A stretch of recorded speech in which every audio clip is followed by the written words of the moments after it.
이탈리아 동계올림픽이 한창입니다. 우리나라에서는 쇼트랙에서 금메달을 바라보고 있습니다.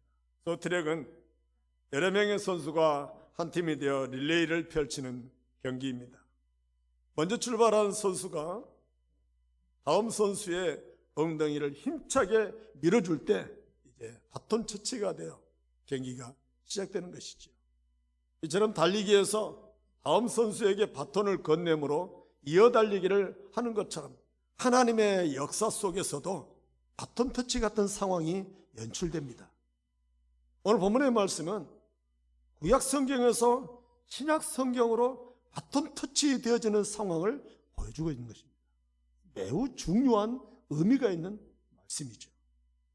구약 시대의 가장 위대한 인물이 신약 시대를 열어가실 예수님을 소개하는 말씀입니다. 오늘 변화산에서 보여주신 이 모습은 어떤 의미를 담고 있는지 오늘 보면 3절 말씀에서 이렇게 말씀합니다. 그때에 모세와 엘리야가 예수와 더불어 말하는 것이 그들에게 보이거늘. 아멘.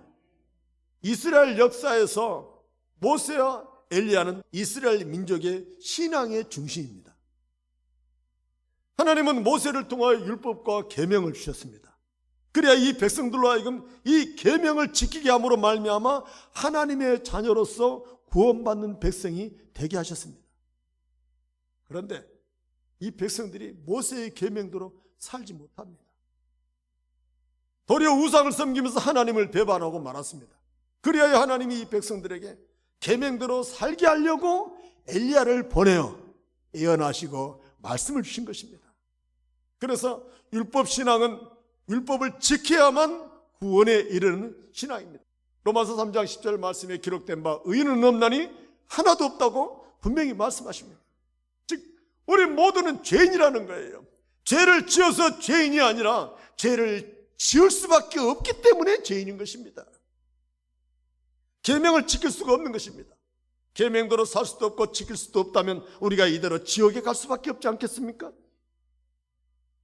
그런데 오늘 본문에서 주님이 이렇게 말씀하십니다. 다 같이 읽겠습니다. 그들이 산에서 내려올 때에 예수께서 명하여 이르시되 인자가 죽은 자 가운데서 살아나기 전에는 본 것을 아무에게도 이르지 말라 하시니. 아멘.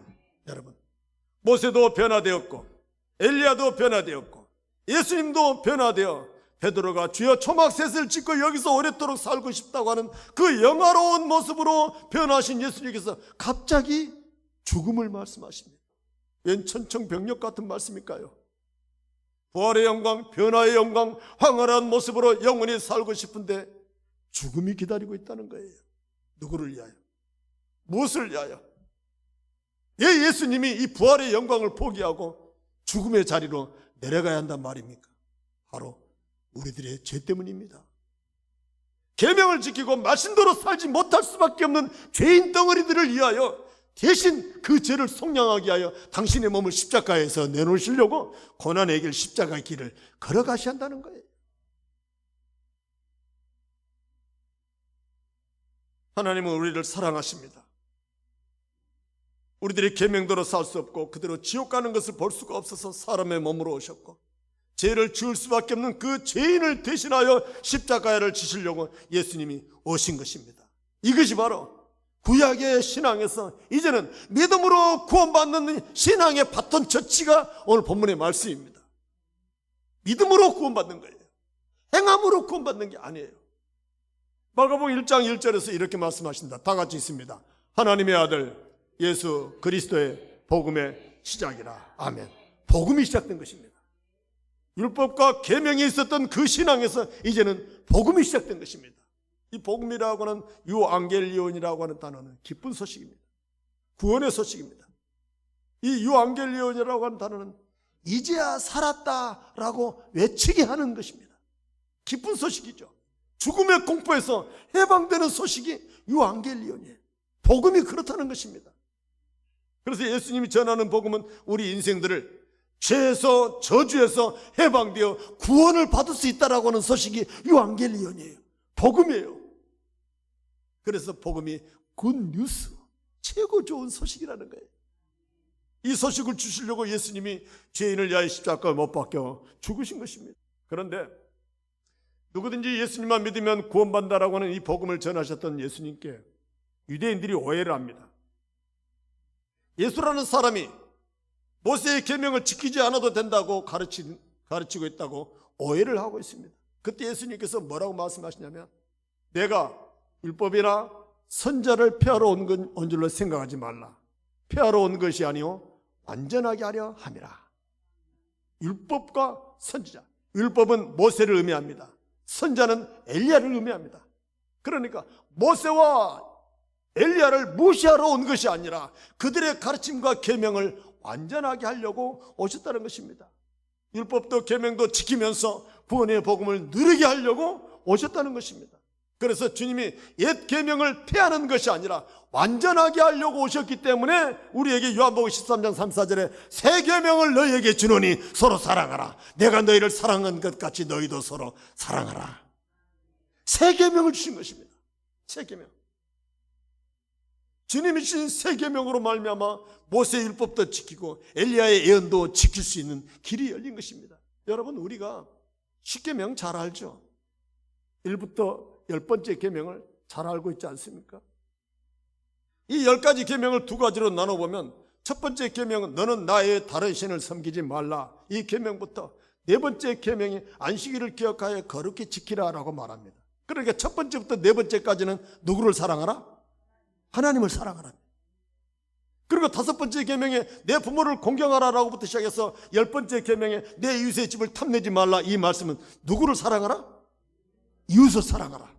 사람을 사랑하랍니다. 그러니까 모세의 10가지 계명은 통틀어 무슨 주제? 무슨 주제? 사랑하라는 주제예요. 하나님을 사랑하고 사람을 사랑해라. 이것이 통틀어 계명입니다. 그래서 주님이 이 새 계명으로 말미암아 모세의 계명과 엘리야의 가르침을 완전하게 하려고 오셨다는 것입니다. 이처럼 복음을 위하여 오셨고 이 복음을 위하여 죽으신 예수 그리스도로 말미암아 우리의 신앙이 계명을 지키는 신앙, 율법을 지키는 신앙에서 받던 처치가 되어 이제는 예수 그리스도의 십자가 보혈의 은혜로 구원받은 하나님의 백성, 하나님의 자녀가 된 줄 믿습니다. 제자들이 보는 데서 예수님이 모세와 엘리야를 만난다는 것은 이스라엘 신앙의 받던 처치가 이루어졌다는 것을 보여주는 것입니다. 우리의 신앙의 행위로 구원받는 그런 신앙에서 이제는 십자가로 이루신 구원을 믿는 그런 신앙으로 받던 처치가 된 것입니다. 율법과 계명에 매여있는 신앙에서 구원의 은혜를 노래하고 춤을 출 수 있는 신앙이 이제 전개된 것입니다. 그래서 우리는 복음 안에서 춤을 추고 복음으로 말미암아 기뻐하며 복음으로 말미암아 영광 돌리게 될 줄 믿습니다. 오늘날 여전히 많은 사람들이 모세의 계명 속에 갇혀서 신앙생활하는 사람이 많습니다. 계명대로 지키고 살아야 복을 받을 줄 알고 행위신앙을 강조하는 사람들이 많습니다. 특히 천주교가 그렇고 그리고 이단들이 그렇습니다. 이단들은 처음 시작할 때 복음으로 시작합니다. 예수님의 십자가 구원의 복음은 정말 달콤하죠. 복음의 달콤한 은혜 속에서 자신들만의 구원이 있는 것처럼 정통교회를 비난하는 것들이 이단입니다. 그러나 그들은 분명 복음으로 시작을 했습니다. 복음이 너무너무 화려하고 복음이 너무너무 달콤하기 때문에 시작은 복음으로 합니다. 그런데 그 나중은 율법으로 돌아가 버리고 마는 것입니다. 마치 계명을 지켜야 구원과 영생이 있는 것처럼 가르치는 것이 이단입니다. 그래서 이단을 한자어로 이렇게 표현합니다. 달을 이자, 바를 딴자를 씁니다. 처음과 끝이 다르다는 것입니다. 즉 바른 것이, 바른 길을 한결같이 가야 되는데 이 바름이 한결같이 못하고 끝에 가서는 다르다는 것입니다. 그들은 젊은이들을 맹신하게 하여 충성하게 만듭니다. 그래야 구원이 있는 것처럼 가르치며 마침내 교주가 재림지요 교주에게 충성하는 것이 구원의 길이라고 가르치는 것이죠. 여러분, 이단들의 재산이 폭발적으로 증가하는 이유가 뭔지 아십니까? 그들은 헌신을 강조하고 충성을 강조하기 때문에 그들의 재산이 폭발적으로 늘어나는 것입니다. 그런데 이단뿐만 아니라 정통교회 성도들도 이 행위 구원에 갇혀 있어요. 내가 무엇을 해야만 복을 받고 무엇을 해야만 구원에 이른 줄로 착각하는데 그건 행위 구원입니다. 여러분, 우리가 주님 앞에서 예배하면서 봉사하며 헌신하며 충성하는 모든 것은 하늘나라에서 받을 상급의 문제지 구원의 문제는 아닙니다. 구원은 오직 믿음으로만 가는 것입니다. 그러므로 율법과 계명을 지키는 행위로 구원받는 시대는 지나갔다는 것입니다. 그렇다면 우리에게 남은 분은 누굽니까? 모세도 떠나가고 엘리야도 떠나가고 오직 남은 한 분 함께 있습니다. 시작. 제자들이 눈을 들고 보매 오직 예수 외에는 아무도 보이지 아니하더라. 아멘. 제자들이 눈을 떴을 때 모세도 사라지고 엘리야도 사라졌습니다. 오직 예수님만 남았습니다. 이것이 오늘 살아가는 우리들에게 중요한 메시지입니다. 다 떠나가고 오직 예수 한 분만 우리에게 남는 것이 신앙의 중심인 것입니다.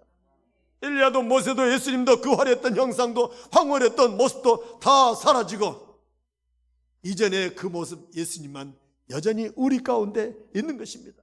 이것이 현실입니다. 예수님 외에 아무것도 보이지 않는 것이 현실이고 또 그 현실이 되어야 합니다. 우리가 어떤 상황에 놓였든지 오직 예수님 한 분이면 족한 것입니다. 예수님은 다시 먼지 날리는 순환의 길로 한 걸음 한 걸음 내려가셨습니다. 왜냐하면 그 변화산의 영광은 제자들에게 보여주기 위한 영광이었을 뿐 예수님이 진짜 얻으셔야 할 영광은 십자가에서 얻는 것이 있습니다. 십자가에서 부활의 영광을 주님이 기대하신 것이지 변화산에서의 영광은 아무것도 아닌 것입니다. C.S. 루이스라고 하는 분은 영광은 고난의 이면이라는 말을 했습니다. 이 루이스는 고난과 영광은 별개의 사건이 아니라 하나의 동전과 같다는 것입니다. 즉 고난이 있으면 반드시 영광이 있다는 것입니다. 이는 곧 하나님께서 우리 믿음의 성도들이 겪는 모든 고난이 하나도 쓸모없는 고난이 아니라 반드시 그 고난의 끄트머리에 영광이 있다는 것입니다. 그 고난을 주님이 붙드시고 그 고난을 주님이 사용하시기 때문에 우리 믿음의 성도들의 고난은 보배로운 고난이 될 줄 믿습니다. 그래서 예수님의 십자가 고난도 우리 영혼의 구원의 영광을 주셨고 십자가의 고난이 부활의 영광으로 가는 길목이었던 것입니다. 여러분, 남아프리카 공화국 흑인 대통령 넬슨 만델라는 인생에서 가장 위대한 영광은 넘어지는 것이 아니라 넘어질 때마다 다시 일어나는 것이다 말했어요. 모든 사람들이 다 넘어질 수 있습니다. 안 넘어지는 것이 이상할 정도로 우리가 살아가는 삶은 계속해서 넘어집니다. 넘어질 수밖에 없어요.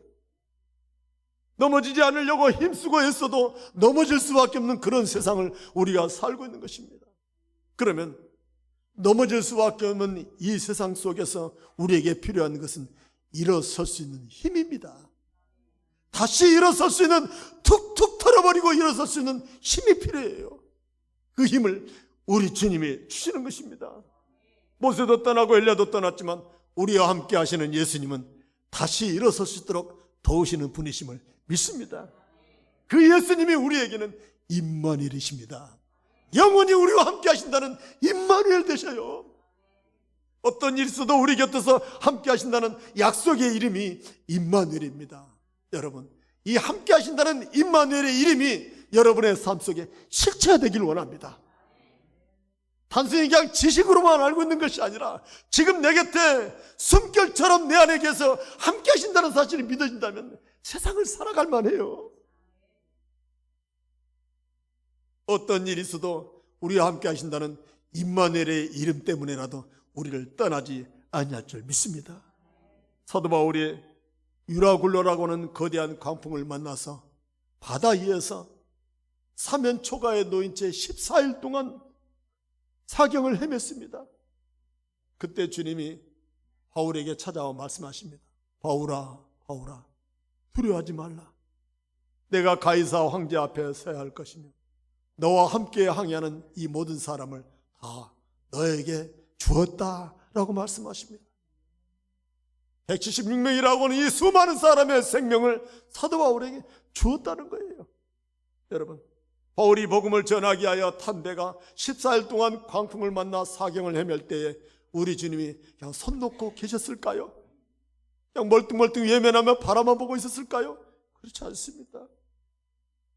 매일매일 날마다 내 종 바울이 넘어질까 다칠까 어쩔까 노심초사 기다리면서 마침내 14일 만에 나타나신 거예요. 애타하시며 바울을 지켜보셨을 그 주님께서 바울에게 두려워하지 말라, 내가 너와 함께함이라고 약속하십니다. 여러분, 우리도 사도 바울처럼 믿음의 길을 걸어가다가 고난과 절망의 터널을 지날 때가 있습니다. 그럴 때 주님이 우리에게 말씀하시는 거예요. 두려워하지 말라. 다 같이 있습니다. 두려워하지 말라, 내가 너와 함께함이라. 놀라지 말라, 나는 내 하나님이 됨이라. 아멘. 그렇습니다. 우리 하나님이 우리에게 두려워하지 말라고 하십니다. 뿐만 아니라 내가 너를 굳세게 하리라. 참으로 너를 도와주리라. 참으로 나의 의로운 오른손으로 너를 붙들리라. 흔들리지 않도록 붙들어주리라. 넘어지지 않도록 붙들어주리라 하십니다. 세상을 살아가면서 누군가가 나를 붙들어줄 수 있다면 얼마나 든든하겠어요. 나를 붙들어주는 든든한 사람이 바로 여러분 곁에 있음을 믿읍시다. 우리 희정씨는 이제 평강씨가 붙들어줄 것이고, 평강씨는 희정씨가 붙들어줄 것이고, 그러죠? 그 두 사람을 우리 주님이 붙들어주실 것이고, 이렇게 하나님은 우리를 붙들 사람을 보내주시고 뿐만 아니라 붙을 수 있도록 여러 가지 환경과 조건을 만들어갈 줄 믿습니다. 저는 본래 성품이 참 낯을 많이 가리고 애로움을 많이 타는 그런 성격이었어요. 20대 외로워서 신앙생활을 시작했습니다. 교회 가면 덜 외로울까 하고. 교회를 다녔는데 교회를 다니면서도 외로워요. 참 외로워요. 청년회 회장님을 비롯해서 그 청년회 선배들이 저를 굉장히 챙겨요. 살뜰히 챙기고 꼼꼼히 챙겨주시는데도 외로워요. 청년회 모임을 가서도 청년회 뭐 해도 외로워요. 심지어는 청년 회원 중에 여자 청년 하나가 나를 좋아한다고 말을 해요. 나를 좋아한다고 말하는데도 외로워요. 그러니까 사람 때문에 안심을 하고 사람 때문에 평안한 것이 아니라 사람으로는 채울 수 없는 그 공허함이 내 안에 있었던 거예요. 사람으로는 만족할 수가 없어요. 그래서 저는 더욱 하나님만 바라보고 하나님만 의지하면서 신앙생활을 하게 되는데, 그런 때가 생각나요.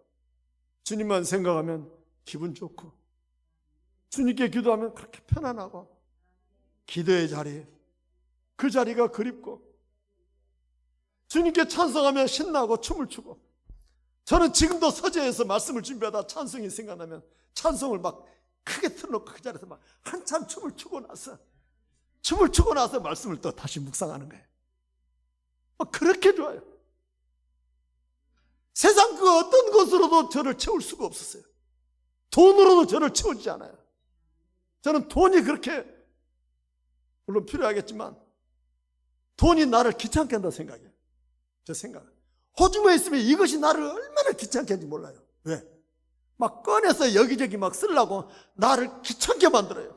돈이라는 게 그래요. 여러분, 예수님 한 분이면 족하지 않을까요?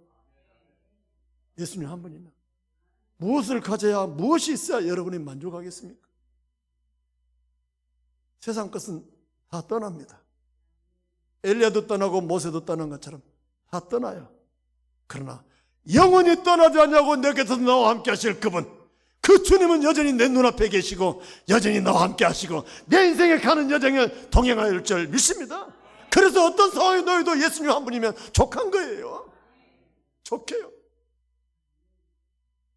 사랑하는 성도 여러분, 세상에서 괴로워 한숨만 내실지라도 주님 한 분이면 마음의 위로가 되고 평안이 될 줄 믿습니다. 우리가 즐겨 부르는 찬송가 387장 멀리 멀리 갔더니라고 하는 이 찬송은 한국 선교사였던 베어드 부인이 1895년에 작사했습니다. 1895년에 무슨 일이 있었냐면 그때 명성황후가 일제 잔당들에 의해서 시해당할 때입니다. 나라의 국모가 깡패들에게 시해를 당하여 죽을 때예요. 이 나라 조선의 운명은 어떻게 될지 앞이 캄캄하고 침통하고 두려운 가운데 주님만이 내 곁에 계심을 고백하면서 이 찬송을 작사했어요. 멀리 멀리 갔더니 저량하고 고나며 슬프고 또 외로워 정처 없이 다니니 예수 예수 내 주여 지금 내게 오셔서 떠나가지 마시고 길이 함께 하소서. 베어드 여사께서 이 찬송을 부르면서 예수 예수 내 주여 마음 아파 울 때에 눈물 씻어주시고 나를 이루하소서. 여기저기 다니다가 쉴 때 쓸쓸한 곳 만나도 홀로 있게 마시고 주여 보호하소서. 이런 찬송을 썼어요. 사랑하는 여러분, 다 떠나도 우리 주님이 우리의 삶 속에 친히 함께 할 줄 믿습니다. 우리의 삶의 고난의 현장에 눈물을 흘리던 그 장소에 절망하며 탄식하던 그 자리에 고통스러워서 울부짖는 그 자리에 우리 주님이 계실 줄 믿습니다. 그러므로 우리는 주님 한 분이면 족한 것입니다. 이제는 계명을 지키고 율법을 따라 사는 신앙이 아니라 주님이 대신 죽으신 그 십자가의 복음 안에서 기뻐하며 찬양하며 주께 영광 돌리는 복된 삶을 살게 되는 것입니다. 신앙의 바톤 터치, 믿음의 바톤 터치가 시작됐음을 믿으시기를 원합니다. 이제 사랑하는 성도 여러분, 말씀을 마치겠습니다. 우리의 믿음과 신앙의 바톤 터치를 누구에게 하시겠습니까? 하나님 분명 우리에게 믿음을 주시고 예수를 알게 하시고 그분이 내 삶에 개입하심으로 말미암아 나는 정말 복을 받았습니다. 그분이 지금도 여전히 나와 함께 할 줄 우리는 믿습니다. 근데 여러분, 우리가 받은 이 믿음, 우리가 가지고 있는 이 신앙, 우리가 받고 있는 이 은혜, 이 축복, 누군가에게 바톤 터치를 해주지 않겠습니까? 누군가에게 흘려보내지 않겠어요? 그게 누굽니까? 그게 이 명절에 여러분의 가족이 되기를 원합니다. 여러분의 자녀가 되기를 원합니다. 그래서 이 명절에 기도하는 마음으로 제가 정성을 다해서 직접 만들었습니다. 가정예배 모여서 함께 드리시면서 내 신앙과 내 믿음이 우리 자녀와 가족들에게 흘러가기를 간절히 기도함으로 예배하십시오. 어떤 분은 그랬대요. 이것을 목사님이 주니까 그걸 가지고 방에 앉아서 우리 자녀들, 우리 가족들 차근차근 앉으라고 방석을 다 얹혀놓고 거기 혼자 앉아서 눈물로 기도하며 목사님 주신 것을 읽으면서 기도하며 혼자 예배했다는 거예요. 이런 간절한 마음, 이런 사모하는 마음, 내 신앙과 내 믿음을 누군가에게 흘려보내고자 하는 그 간절한 마음을 주님이 보시고 그 가정을 해보시게 할 줄 믿습니다. 이 은혜가 이 명절에 여러분의 가정에 잔잔하게 흘러갈 수 있기를 축복합니다. 축복합니다.